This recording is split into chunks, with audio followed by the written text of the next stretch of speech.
Baik Kak, untuk seragam pelantikan waktu saya dan kebanyakan yang lain dan umumnya ya, kalau untuk pelantikan serah terima SK CPNS itu seragamnya putih dan hitam. Atasan putih, kemeja putih, bawahan hitam. Biasanya berdasi juga dan berkopiah juga untuk laki-laki. Kalau yang perempuan menyesuaikan ya Kak. Itu Kak untuk masalah seragam. Kalau serah terima SKCPNS, seragamnya putih, bawahannya hitam, jangan lupa pakai dasi. Kalau yang laki-laki pakai kopiah, yang perempuan menyesuaikan. Nanti beda lagi tuh Kak, seragam serah terima SPMT. Itu nanti bagaimana kondisi di daerah kabupaten kemenagnya masing-masing.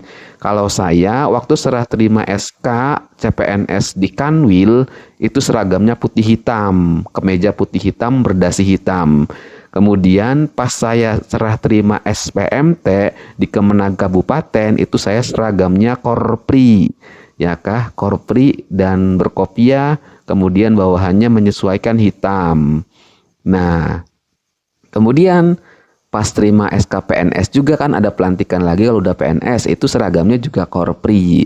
Jadi untuk serah terima SK CPNS kakak sudah pasti sudah menyiapkan seragam putih hitam kan karena seperti tes SKD dan SKB kita pakainya putih hitam. Tapi kalau yang serah terima SPMT di kabupaten ya mau menuju ke tempat kita kerja itu kebanyakan pakai korpri. Tapi nanti lihat bagaimana ketentuan di Kemenag Kabupaten Kota tempat kakak semua ditempatkan ya.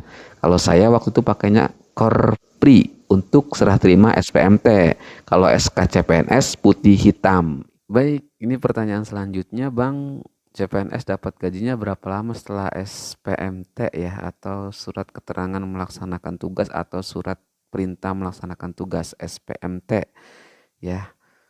Baik, begini prosesnya teman-teman semuanya. Kita ketika menerima SK CPNS saja, kemudian tidak ada SPMT, surat perintah melaksanakan tugas, maka kita belum bisa digaji. Artinya, kalau teman-teman di SPMT itu ada yang namanya tanggal mulai tugas. Kalau di SKCPNS juga sudah ada tanggal mulai tugas. Contoh, tanggal mulai tugas saya di SKCPNS itu tanggal 1 Desember 2020. Tapi karena tanggal mulai tugas di surat SPMT-nya adalah 1 Februari 2021, maka saya mulai digaji itu per tanggal 1 Februari 2021. Maka saya Desember dengan Januari belum digaji. Nah, artinya berapa lama? Setelah teman-teman mendapatkan SPMT, lihat titik mangsa atau tanggal mulai tugas di SPMT-nya. Kalau 1 Juni berarti per tanggal 1 Juni teman-teman sudah berhak menerima gaji pokok PNS-nya. Ya, beserta tunjangan makannya. Kalau sudah punya istri ada tunjangan istrinya. Kalau sudah punya anak ada tunjangan anaknya. Nah, itu di mana diurusnya? Di Bendahara Keuangan Kantor Kementerian Agama kabupatennya. Nah, demikian ya teman-teman. Jadi berapa lama itu tergantung kita mendapatkan SPMT-nya.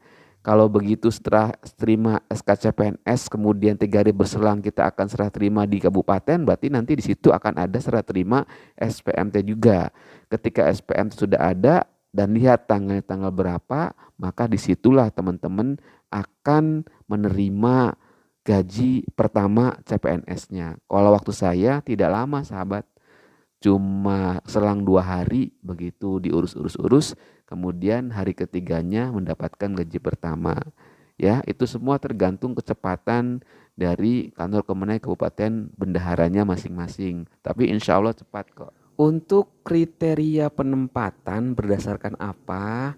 Kak, secara pribadi saya pun tidak tahu. Panitia di mana tempat kita melamar itu penempatannya berdasarkan apa? Apakah berdasarkan ranking atau apa? Itu saya tidak tahu. Yang jelas kalau kita melamar sebagai guru ya, formasi guru di Kanwil Provinsi A, maka kita akan ditempatkan di kabupaten kota dalam lingkup Provinsi A tersebut. Misal nih saya mendaftar di Provinsi Jawa Barat, maka saya sudah pasti akan ditempatkan di salah satu madrasah negeri yang ada di kabupaten atau kota yang masih satu provinsi dengan instansi yang kita lamar. Saya pribadi Kak, saya berasal dari daerah A di Provinsi Jawa Barat, tapi ketika menerima SKCPNS itu keluar dari domisili A saya. Saya 5 jam perjalanan menuju tempat tugas saya sekarang. Jadi kita harus siap Kak, mau ditempatkan dimanapun insya Allah tidak akan keluar dari lingkup provinsi Kanwil yang kita daftar. Ya itu ya Kak, kalau kriterianya secara pribadi saya tidak tahu karena itu kewenangan dari panitia dan tidak ada dalam Juknas pun diterangkan kepada peserta. Yang jelas sudah sesuai kita mendaftar di Kanwil, nanti SK penempatannya dalam SKCPNS itu kita bisa lihat setelah kita serah terima SKCPNS. Demikian Kak ya, semoga video ini bermanfaat. Tetap semangat selalu untuk teman-teman semuanya yang akan menjadi keluarga besar ASN Kementerian Agama. Terima kasih.